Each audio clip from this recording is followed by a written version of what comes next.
7th house या धारक कारक का आपकी जन्म कुंडली में 3rd हाउस में होता है। देखिए, जब धारक कारक का हो या 7th हाउस हो, जब 3rd हाउस में आता है तब क्या इम्पैक्ट देता है? तब ये बताता है कि आपके और आपके पार्टनर के बीच का जो कम्युनिकेशन होगा वो बहुत स्ट्रॉन्ग होगा। आपके समझ लीजिए, अगर आप दोनों के पार्टनर के बीच में कम्युनिकेशन गैप ज़रा से भी होता है या कम्युनिकेशन गैप नहीं होता, संवाद नहीं होगा, तो रिश्ता आपका बंद हो सकता है। पॉसिबिलिटी ये सबसे ज़्यादा होती है। तो कम्युनिकेशन इम्पोर्टेंट पार्ट होगा आपकी लाइफ का। जब भी आप मुलाकात करेंगे, हो सकता है सोशल मीडिया से आपकी मुलाकात, हो सकता है नेट ऑनलाइन से मुलाकात हो सकता है यूट्यूबर से मुलाकात हो सकता है डिजिटल जितने भी प्रकार के डिजिटल प्लेटफॉर्म हो वहाँ से आपकी जीवन साथी की मुलाकात हो।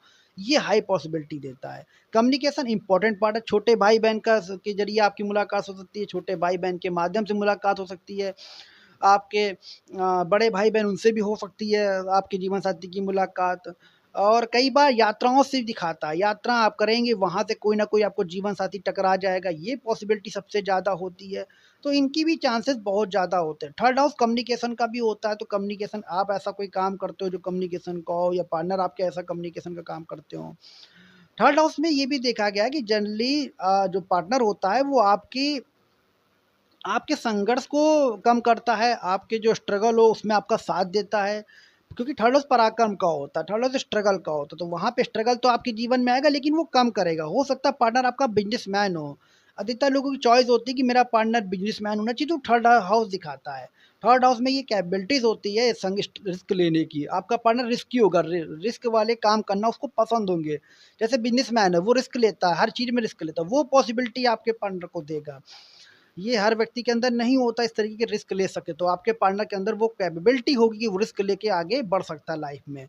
तो रिस्क टेकिंग उसके अंदर होगा, हिम्मती होगा, डेयरिंग होगा, कवरेजफुल व्यक्ति होगा, साथ में आपको सपोर्टिव करेगा, हर जगह से आपको मदद करने वाला आपका जीवन साथी होगा, हर तरीके से सपोर्ट करेगा आपको। आपके लिए समझ लीजिए वो यहाँ पे कोई मंगल जैसा कोई क्रूर प्लैनेट आ जाते हैं तो बहुत अच्छा माना जाता है 3rd हाउस में, क्योंकि वो आपको बहुत ज़्यादा सपोर्ट करता है उस हाउसेस को आपको। 3rd हाउस कम्युनिकेशन का तो होता ही है, बताया है ये तो आपका कम्युनिकेशन स्टाइल बहुत ज़रूरी है, कम्युनिकेशन होना बहुत ज़रूरी है। आप लॉन्ग डिस्टेंस में अगर रहते हो, दूर रहते हो, क्योंकि 3rd हाउस में दूरियाँ बना देता है कहीं न कहीं पार्टनर के बीच में, इसीलिए अगर दूरी रहते हो तो ये कम्युनिकेशन एक बेस्ट माध्यम है कि आप अपने जीवन साथी से जुड़े रहेंगे। मीटिंग भी आपकी पहले इसी के माध्यम से भी आपकी होगी, 3rd हाउस के माध्यम से।